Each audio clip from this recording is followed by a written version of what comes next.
ये आपका last part होने वाला है, इसमें कंप्लीट ही कर देंगे आज, चाहे जितना टाइम लगे। समझ में आ गया? चलिए स्टार्ट करते हैं, देखते हैं।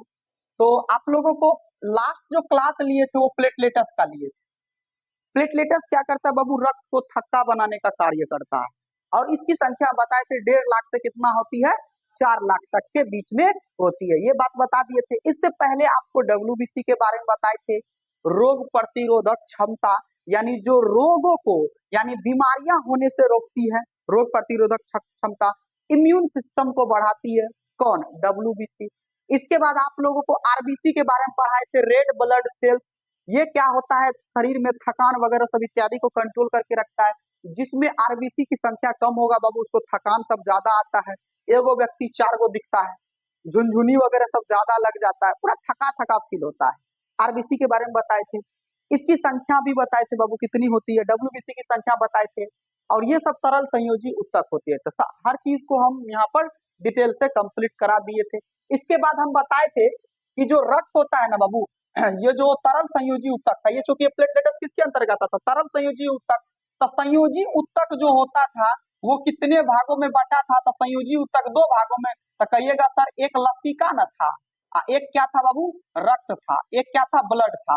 तब हम लोग रक्त में तो देखे 2 भाग, रक्त में देखे 2 भाग, एक प्लाज्मा देखे थे, एक क्या देखे थे? केशिकाएं देखे थे। देखे थे ना, केशिकाएं। ठीक है, जिसमें प्लाज्मा के बारे में हम लोग समझे थे कि यह पीले रंग का क्षारीय द्रव होता है। इसकी संख्या आयतन के हिसाब से जो है, ये इस आयतन के हिसाब से ये कितना प्रतिशत होता है? 55% होता है। केशिकाएं में 3 भाग देखे, आरबीसी, डब्ल्यूबीसी और अभी प्लेटलेटस तो देख ही रहे हैं। ठीक है, तो इतना चीजें हम लोग देखे थे। एक भाग बच गया था लसिका का, है ना, जो संयोजी उत्तक था। तो लसिका का ज्यादा कुछ विशेष काम है नहीं। तो चलिए देख लेते हैं नेक्स्ट, लसिका क्या है। कहता है कि लसिका भी एक क्या है बाबू? रंगहीन द्रव्य होता है, और जिसमें लाल रुधिर कणिका एवं प्लेटलेटस नहीं होता। इसमें ध्यान रखिएगा, इसमें इसमें ध्यान रखिएगा कि इसमें केवल डब्ल्यूबीसी होता है। देखो यहाँ पर हम लिखे हैं लाल रुधिर कणिकाएं। लाल रुधिर कणिकाएं किसको कहते हैं? आरबीसी को। और प्लेटलेटस, यही दोनों भाई साहब नहीं होता है। डब्ल्यूबीसी के बारे में तो नहीं कहा है। डब्ल्यूबीसी यानी व्हाइट ब्लड सेल्स इसमें होता है, लसिका में होता है। और व्हाइट ब्लड सेल्स का अगला नाम क्या होता है बाबू? दूसरा नाम लिम्फोसाइट भी होता है। लिम्फोसाइट ही रोग से लड़ने में सहायता प्रदान करता है। ठीक है, तो चलिए इसमें केवल रक्त कणिकाएं अर्थात लिम्फोसाइट मौजूद होते हैं। इसमें रक्त से कम मात्रा में कैल्शियम और फास्फोरस पाया जाता है। तो ब्लड में कैल्शियम और फास्फोरस पाया जाता था, जबकि इसमें कम मात्रा में फास्फोरस और कैल्शियम पाया जाता है। रुधिर की अपेक्षा लसिका में कम मात्रा में पोषक पदार्थ एवं ऑक्सीजन होते हैं। ये बहुत ही आंशिक रूप से होता है, ज्यादा इसमें कुछ नहीं होता है। ठीक है, लसिका में मौजूद लिम्फोसाइट रोगों जैसे जीवाणुओं का भक्षण करके उसको क्या करता है? समाप्त करके हमारी सुरक्षा करता है, और यह पोषक पदार्थ का परिवहन करता है। और कहता है कि यह हम लसिका जो है शरीर के इम्यूनिटी सिस्टम का निर्माण करता है, जिससे हम स्वस्थ रहते हैं, बीमार नहीं पड़ते। तो लसिका बाबू एक शब्दों में कह लो, इसमें प्लेटलेटस और आरबीसी नहीं होता है, डब्ल्यूबीसी होता है। यानी डब्ल्यूबीसी का लिम्फोसाइट होता है। लिम्फोसाइट हमारे शरीर को रोगों से बचाता है, और ये इम्यून सिस्टम को बढ़ाता है, और ज्यादा कुछ नहीं करता है। इम्यून सिस्टम यानी हमारे रोग से लड़ने की क्षमता को इम्यून सिस्टम कहते हैं। जैसे तुम बीमार नहीं पड़ते हो, कोई जैसे अभी कितना धूप है, कितना गर्मी है, और उस गर्मी में तुम निकल जाते हो, 12 बजे चल देते हो कोचिंग पढ़ने, तबियत नहीं खराब होता है। लेकिन कोई कोई विद्यार्थी होता है, एक बार धूप में निकला, तबियत खराब हो गया। तो उसमें लिम्फोसाइट यानी डब्ल्यूबीसी की संख्या में कमी होती है। तो जिसके शरीर में डब्ल्यूबीसी यानी लिम्फोसाइट का कमी होगा, वो बार बार बीमार पड़ेगा। थोड़ा सा एक दो मच्छरों काट लिया तो बीमार पड़ जाता है। बात समझ में आ रहा है? तो ये होता है। तो ये हम इम्यून सिस्टम को बढ़ाता है। इम्यून सिस्टम यानी जो हम रोग से लड़ने की जो क्षमता होती है, इम्यून को हिंदी में कहते हैं रोग प्रतिरोधक। ठीक है, रोग प्रतिरोधक क्षमता को बढ़ाती है। कोई दिक्कत? तो लसिका का विशेष कार्य नहीं है। तो चलिए इसके बाद हमारा देखो कितना, दो जो है 3 कंप्लीट करा दिए हैं। आपका जंतु तक में 3 उत्तक कंप्लीट करा दिए। लास्ट जो हमारा चौथा उत्तक होगा पेशी उत्तक होगा। पेशी उत्तक बचा है बाबू?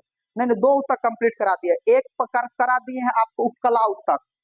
कौन कौन उत्तक कराए हैं आपको? याद करिए, है ना। जंतु उत्तक, जंतु उत्तक में आपका 4 भाग, कितना भाग था बाबू लोग?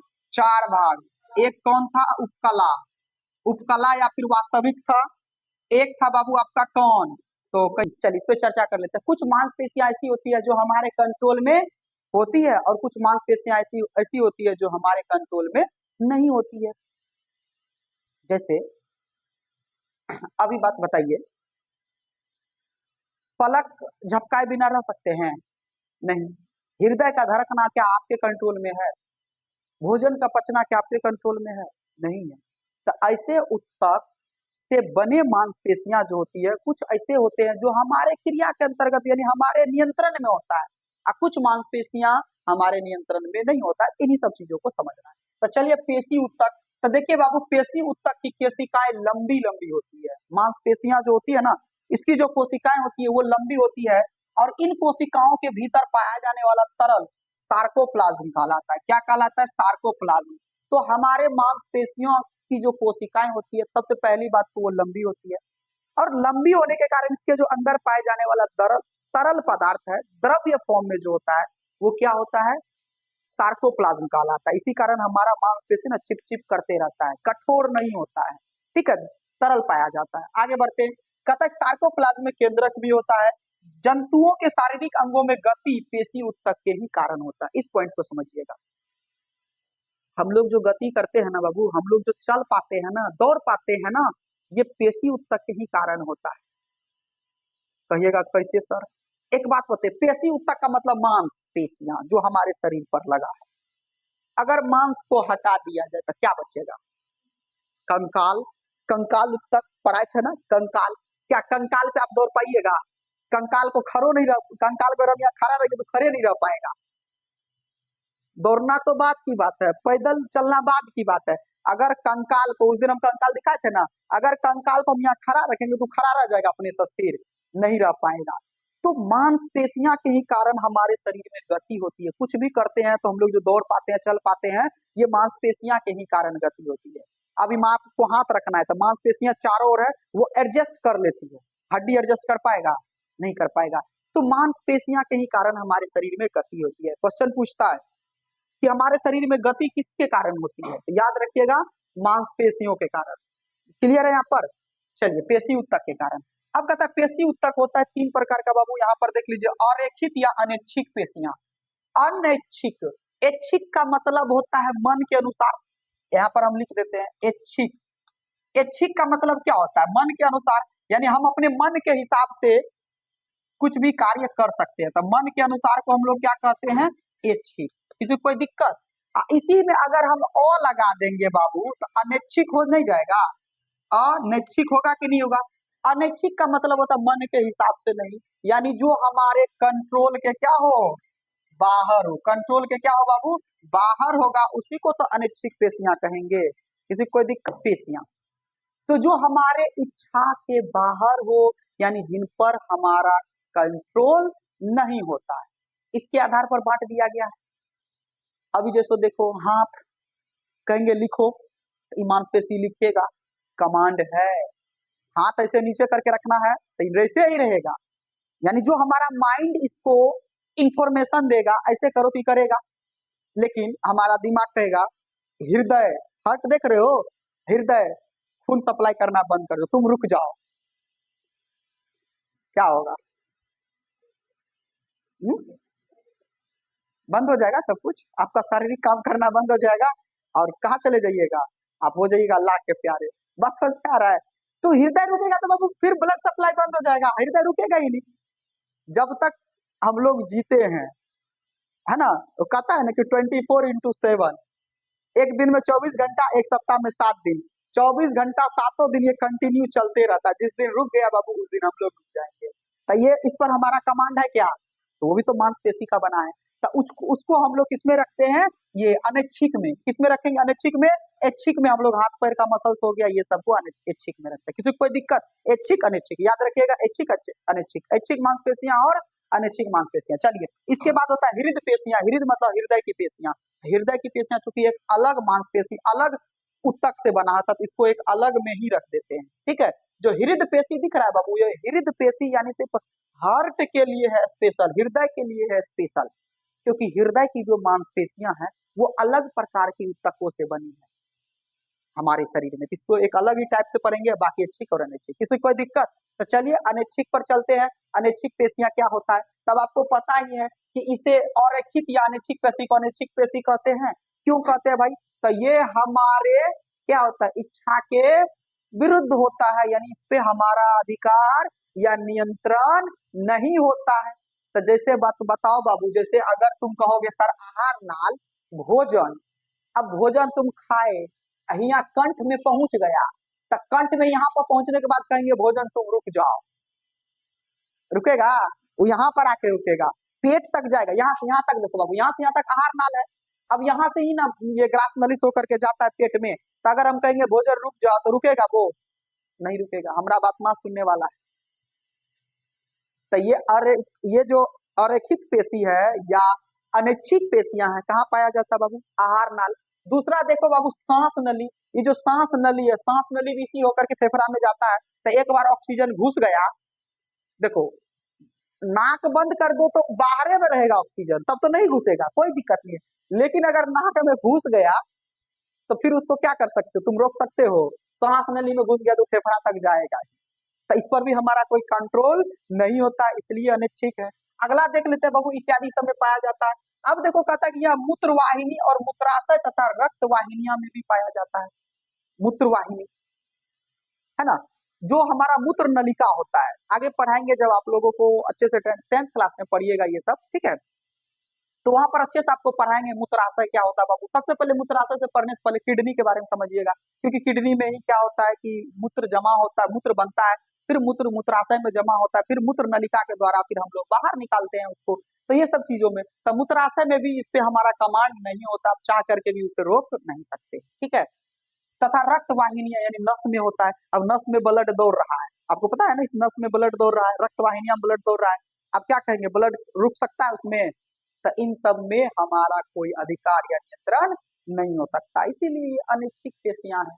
किसी कोई दिक्कत? तो इसका मतलब कह सकते हैं कि इन सब का जितना भी हम लिखा है बाबू, इन सब की पेशियां अनैच्छिक उत्तक उत्तक से बने होते हैं, ये अलग प्रकार के उत्तक से बने होते हैं जिस पर हमारा अधिकार या कंट्रोल होता है। अब कहता है कि नेत्र की आइरिस बाबू, देख रहे हो पलक झपकाते हैं जो पलक, इसी कहते हैं आइरिस, इस पर भी क्या हमारा कंट्रोल है?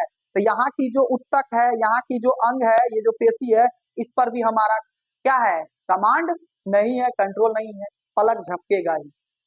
कुछ हद तक रोक सकते हैं, कुछ हद तक देख रहे हैं, लेकिन फिर अपने आप वो क्या हो जाएगा, अनकंट्रोल हो जाएगा और हमारा नियंत्रण उस पर से खत्म हो जाता है। बात समझ में आ रहा है? तो ऐसे सब पेशियों में कौन सा उत्तक पाया जाता है, और रेखित या अनैच्छिक पेशियां या अलग प्रकार के उत्तक। जैसे कोई दिक्कत? चलिए आगे बढ़ते हैं। कहता यह हमारे इच्छाओं के बाहर होता है, इच्छा के तो सब बाहर होता है, जैसे पलक झपकाना। अब देखिए पलक झपकाएंगे, रोक नहीं सकते हैं। हिचकी आना, तो हिचकी आता है तो बाबू किससे, सांसे नली के द्वारा नहीं हिचकी आएगा, हिचकी पर भी हमारा कंट्रोल नहीं होता है। भोजन का पचना, जैसे पेट चल गया भोजन में, तो क्या वो पेट क्या कहेगा, नहीं पचाएंगे, वो पचाएगा। रात में खाते हो, सुबह में पच जाता है, निकाल देते हैं। दिन में भी खाते हैं, जब खाते हैं वो अपना काम 24 घंटा करते रहता है, भोजन तो शुरू कर देगा काम। बात समझ में आ रहा है? तो भोजन का पचना, खांसी, छींक आना इत्यादि क्या हो गया, अनैच्छिक क्रियाएं हो गया, और इन सब में पाया जाने वाला उत्तक क्या होता है, अनैच्छिक उत्तक कहलाता है। किसी को कोई दिक्कत? चलिए नेक्स्ट समझ लेते हैं हम लोग इसमें, रेखित या ऐच्छिक पेशी। रेखित या ऐच्छिक यानी जो हमारे इच्छा के अधीन होगा, जिस पर हमारा नियंत्रण होगा। तो नियंत्रण कहाँ होगा बाबू, हाथ पैर इन सब के मसल्स में हमारा नियंत्रण होगा। तो कहता है इसे ऐच्छिक पेशियां भी कहते हैं, क्योंकि हमारे इच्छा के अधिकार में होता है। यह अस्थियों के दोनों सिरों पर जुड़े रहने के कारण इसे कंकालीय पेशियां भी कहते हैं। याद रखिएगा, ये ऑब्जेक्टिव में पूछेगा कि कंकालीय पेशियां किसे कहते हैं। देखो हड्डी पर जुड़ा रहता है ये।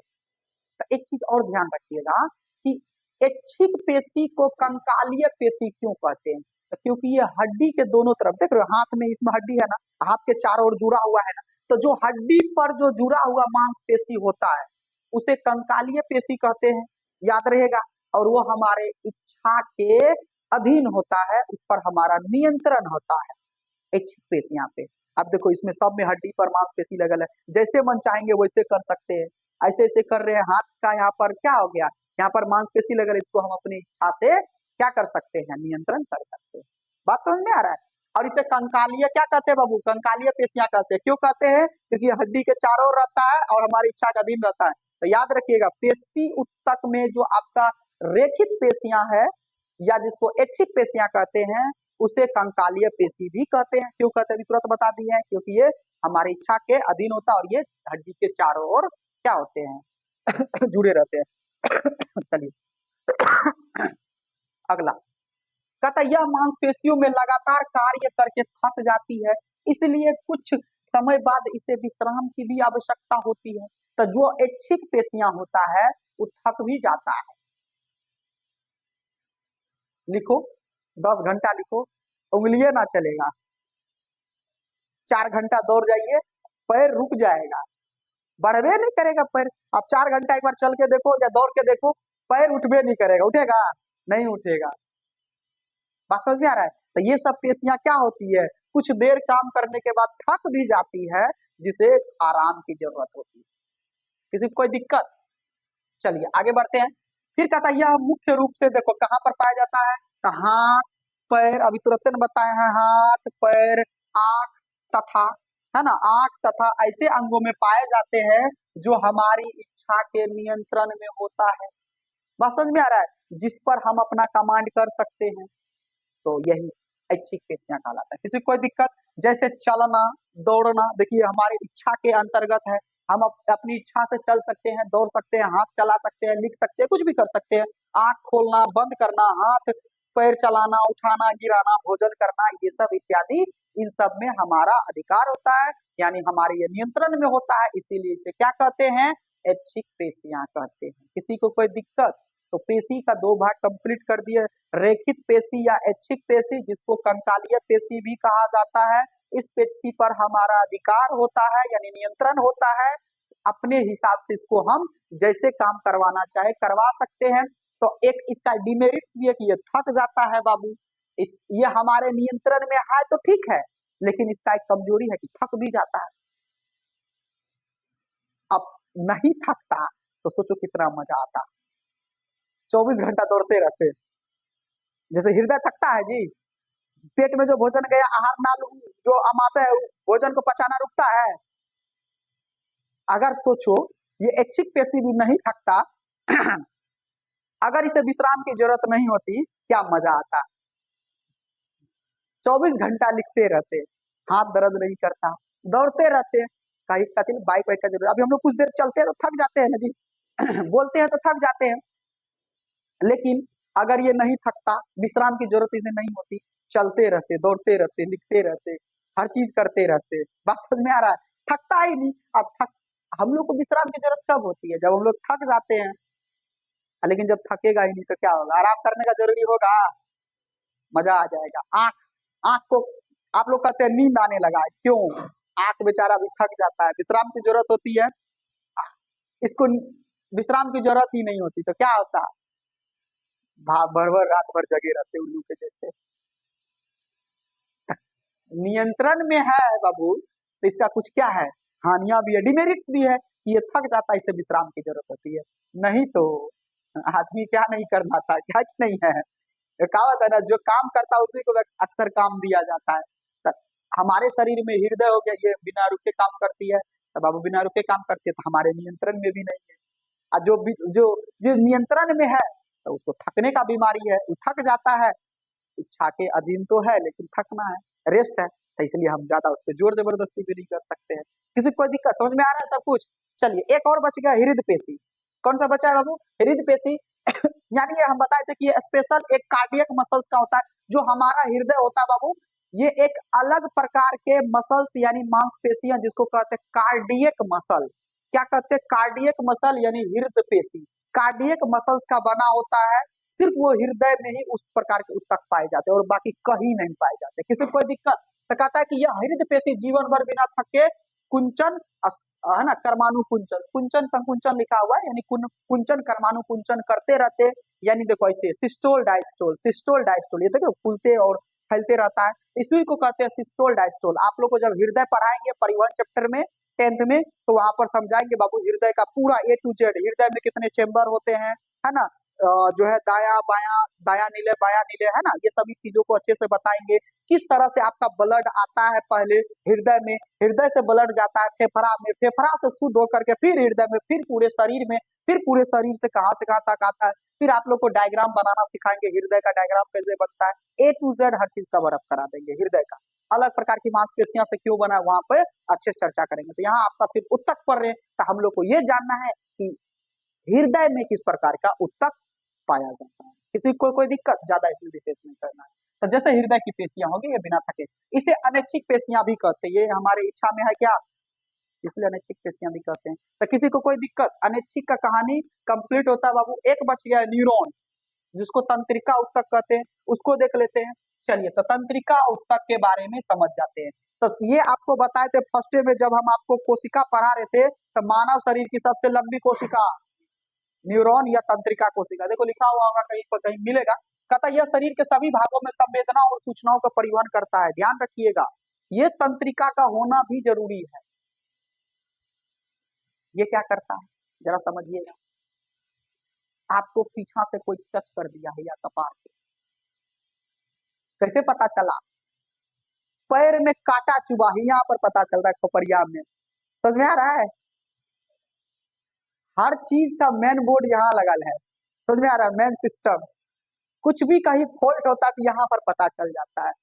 कैसे, आखिर वहां तक तार गया होगा ना। जैसे देखो, आप लोग अंडरग्राउंड घर में वायरिंग करते हैं, तो कोई भी कहीं पर वायरिंग हो मेन स्विच बोर्ड के पास आता है, यही से हम लोग कंट्रोल करते हैं कि नहीं करते हैं। तो उसी प्रकार हमारे शरीर में भी है, हर जगह क्या है बाबू, तंत्रिका का एक तार फैला हुआ है, तार ही कह लो, और उसी तार से सूचना आता है। पैर में कांटी चुभा, पता चल गया दिमाग, तो वहां भी तार लगल है, और उस तार के माध्यम से सूचना यहाँ पर पहुंच जाता है। इतना जल्दी से पहुंचता है कि तुरंत उधर कांटी गिरा, इधर तुरंत पता चला, इतना फास्ट होता है। बिजली के करंट से भी ज्यादा इसका फास्ट सूचना का जो है ये है। फिर देखो, दो तरह के होते हैं, तंत्रिका न्यूरॉन से ही बाबू सूचनाओं को ग्रहण करते हैं और फिर उस पर आवेग देते हैं, फिर प्रतिक्रिया देते हैं। प्रतिक्रिया करने का मतलब क्या, जैसे आपको कोई पीछे से छू दिया, कहीं पे भी छुआ, तो दिमाग को पता चलेगा कि पीछे में कोई छुआ है। तो अब छुआ, तब अब सूचना कहाँ से आया, इसी तंत्रिका के माध्यम से, इसी तंत्रिका के माध्यम से दिमाग पर आया सूचना कि कोई छुआ है। तो दिमाग कहेगा, रे देखो भाई, आंख देखो कौन है। अगर आंख देखा कि अपना ही कोई है, दोस्त है, मित्र है, तब तो ठीक है। नहीं तो देखा दूसरा कोई, तो फिर दिमाग कहेगा हाँ शुरू हो जाओ, तराक झापर खींच देते हैं हम लोग, नहीं खींचते हैं, छुआ तुमका है। समझ में आ रहा है, तो ये चीजें होती है। या फिर कोई जब कोई गलती से, कोई मजाके से आपका दोस्त दे देता है एक झापर खींच करके पीठ पे, तो तुरंत पता चल गया सूचना किसके माध्यम से, तंत्रिका के माध्यम से दिमाग में। तब फिर ये दिमाग तुरंत इंफॉर्मेशन देता है आंख को, तो आंख को देखा, फिर देखता है वहां पर दोस्त है तो ठीक है, नहीं तो दोस्तों पर कभी कभी गुस्सा आ जाता है, और जब गुस्सा आ गया तो फिर ये तंत्रिका के माध्यम से हाथ को इंफॉर्मेशन देता है, अब शुरू हो जाओ, अब तुम्हारा काम बचा, इधर से हम भी दे देते हैं दो चार झापड़। तो इन्हीं के माध्यम से, तो तंत्रिका के माध्यम से ही बाबू सूचनाओं का आदान प्रदान होता है। यानी हमें पता चलता है कि शरीर के किस अंग में कौन सी जो है संवेदना को ग्रहण किया जा सकता है। बात समझ में आ रहा है, कोई भी चीजों का पता चलता है। क्लियर है, किसी को कोई दिक्कत। चलिए, अब देख लेते हैं तंत्रिका उत्तक को संरचनात्मक क्रियात्मक इकाई भी कहते हैं। अब देखो, तंत्रिका उत्तक को संरचनात्मक एवं क्रियात्मक इकाई करते हैं, क्योंकि ये सभी सूचनाओं को, आवेगों को ग्रहण करता है, इसलिए इसे संरचनात्मक क्रियात्मक इकाई कहते हैं। न्यूरॉन या तंत्रिका कोशिका भी कहते हैं। देखो, तंत्रिका कोशिका शरीर की सबसे लंबी कोशिका होती है, तो आपको फर्स्ट टाइम पढ़ा दिए थे, टिश्यू चाहिए, सेल चैप्टर में पढ़ाए थे। दो न्यूरॉन के बीच के खाली स्थान को सिनेप्टिक दरार कहते हैं। देखो, ये दो न्यूरॉन है, ठीक है बाबू, सिनेप्टिक दरार, एक और न्यूरॉन होगा इसके अंदर, एक और न्यूरॉन होगा, मान के चलिए, एक बात बताओ, एक ये कोशिका होगा, एक ये कोशिका, ये कोशिका होगा, इसके बीच का खाली स्थान होगा ना जी, खाली स्थान को क्या कहते हैं, सिनेप्टिक दरार कहते हैं। ऑब्जेक्टिव में पूछेगा, ध्यान रखिएगा, दो न्यूरॉन के बीच के खाली स्थान को सिनेप्टिक दरार कहते हैं। क्या कहते हैं, सिनेप्टिक दरार, इसलिए इस पॉइंट को ऐड कर दिया। चलिए, अब देखिए क्या कहता है रचना, इसका रचना क्या होता है बाबू, तो सबसे पहले बाबू साइटन होता है, ये वाला हिस्सा साइटन होता है। इसके बाद देखो क्या होता है, केंद्रक, बीच में क्या होता है, केंद्रक होता है। इसके बाद होता है डेंड्रन, ये देखो डेंड्रन, ये छोटे छोटे इस पे निकला हुआ होता है, देखो। चलो देखो, सबसे पहली बात तो ये जो स्टार के तरह दिख रहा है बाबू, ये स्टार के तरह दिख रहा है ना, ऐसे है, है ना ये।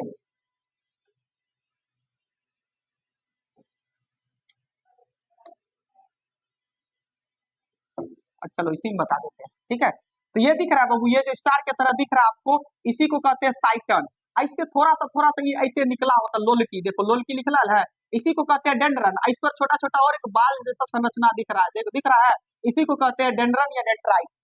ठीक है, यहाँ पर लिखा होगा डेंड्रन या डेंड्राइट्स। फिर एक्सोन, एक्सोन बाबू आपका क्या हो जाएगा, ये नीचे वाला जो निकला हुआ होता है इसी को एक्सोन कहते हैं। इसके बाद कहते हैं ये जो बीच के देखो खाली जगह के, देखो इसके इसके बीच के खाली जगह को कहते हैं रेनवियर की नोड, देखो यहाँ पर लिखा हुआ है रेनवियर की नोड। एक्सोन के एक्सोन ये वाला हिस्सा को कहते हैं आछद, ये वाला हिस्सा को क्या कहते हैं आछद, जो किडनी के जैसे ये सेम के बीज के जैसा होता है, ये देख रहे हो सेम के बीज के जैसा, इसको कहते हैं आछद। और दो आछद के खाली बीच का स्थान देखिए, दो आछद के बीच का स्थान को क्या कहते हैं, रेनवियर का नोड। देखिए यहाँ पर लिखा है रेनवियर का नोड, तो दो दो आछद के बीच के खाली स्थानों को रेनवियर का नोड कहते हैं, और एक्सॉन बल्ब। ठीक है, यहाँ पर एक्सॉन बल्ब हो गया। तो ये आपका इसका रचना है, पूछता है रचना कि तंत्रिका ऊतक की रचना क्या है। तो सबसे पहली बात, ये जो स्टार टाइप का बना है क्या है बाबू ये, हाँ साइटन। इसके बाद क्या है, साइटन के अंदर केंद्रक, केंद्रक के ऊपर देखो कोना कोनी ऐसे है ना जी, कोना कोनी तो देखो थोड़ा निकलल है ना, ये थोड़ा निकला हुआ होता है, इसको कहते हैं डेंड्रन। इसी के ऊपर एक और ऐसे ऐसे है ना लगा होता है डेंड्राइट्स। अब नीचे आ जाइए तो ये वाला हिस्सा ये थोड़ा बढ़ल होता है, इसमें देखो ये क्या डेंड्राइट्स निकलल है, इसमें डेंड्राइट्स निकलल है नहीं है, ना डेंड्रन है ना डेंड्राइट्स है। तो ये होता है एक्सोन, ये होता है एक्सोन। अब एक्सोन के नीचे एक किडनी के जैसे क्या लगा होता है बाबू, आछद लगा होता है। आछद, दो आछदों के बीच के जो जगह होता है रेनवियर का नोड, खत्म। चलिए इसी के साथ हमारा तंत्रिका ऊतक भी कंप्लीट होता है, किसी को कोई दिक्कत। चलिए अब एक बार हम लोग जंतु ऊतक एक शब्दों में देख लेते हैं क्या क्या पढ़े हैं, फिर से रिकॉल कर लेते हैं, ठीक है। तो चलिए जंतु ऊतक पहला देखेंगे, पहला हम लोग उपकला ऊतक देखे थे बाबू, देखे थे ना। दूसरा संयोजी ऊतक देखे थे, पेशीय ऊतक देखे, और तंत्रिका ऊतक तो अभी हम लोग देखे ही देखे। अब चलिए एक एक करके, तंत्रिका ऊतक, ये उपकला ऊतक त्वचा जो हमारे चारों ओर आवरण बनाता था, ये बाहरी चीजों से क्या करता था, रक्षा करता था, उत्सर्जन और परिवहन का कार्य करता था। ये अंदर की मांसपेशियों को सुरक्षा प्रदान करता था, ये धूप गर्मी ये सब चीजों को बताता था। कंप्लीट है, इतना चीजें आपको दिमाग में आनी चाहिए तभी तो पढ़े हो। इसके बाद संयोजी ऊतक। अब संयोजी ऊतक में हम लोग कितना पढ़े थे, एक पढ़े थे हम लोग, देखो इधर गया, तो इसमें एक्स्ट्रा चीज है। वसीय ऊतक पढ़े, तरल ऊतक पढ़े और कंकालीय ऊतक पढ़े थे, ठीक है। वसीय ऊतक में जैसे वसा या एडिपोज ऊतक पढ़ाए थे, है ना। इसके बाद आपको तरल ऊतक पढ़ाए, तरल ऊतक में आपको प्लाज्मा, लसिका, रुधिर कनिकाएं, डब्ल्यूबीसी के बारे में पढ़ाए थे। कंकालीय ऊतक में पेशी, अस्थि, उपास्थि के बारे में पढ़ाए थे कि अस्थि किसे कहते हैं, है ना, उपास्थि किसे कहते हैं, हमारे शरीर में अस्थि उपास्थि का कार्य क्या होता है, इनके बारे में पढ़ाए थे। कंकाल इसी में पढ़ा दिए थे आपको। इसके बाद देख लेते हैं पेशी ऊतक। पेशी ऊतक में भी आपको पढ़ाए थे रेखित, रेखित या ऐच्छिक, अरेखित या अनैच्छिक।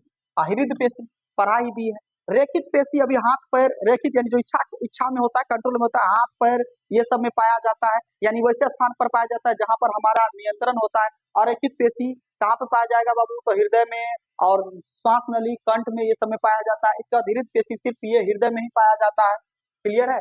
और ये जीवन भर कार्य करते रहती है। इसमें देखो, इसमें लिखा हुआ है बाबू, इसको तुम लोग ऐसे नहीं छोड़ोगे, इसको लिख लोगे, शॉर्ट फॉर्म हो गया। जितना भी पढ़े हैं पहले उसका एक निचोड़ हो गया, इतना पढ़िएगा ऑब्जेक्टिव सारा बन जाएगा, ठीक है, क्योंकि इसी से आता है। बाकी तो आपका सब्जेक्टिव लिखने के लिए तो वो है, वहां पे हम लिखा ही दिए, किसी को कोई दिक्कत।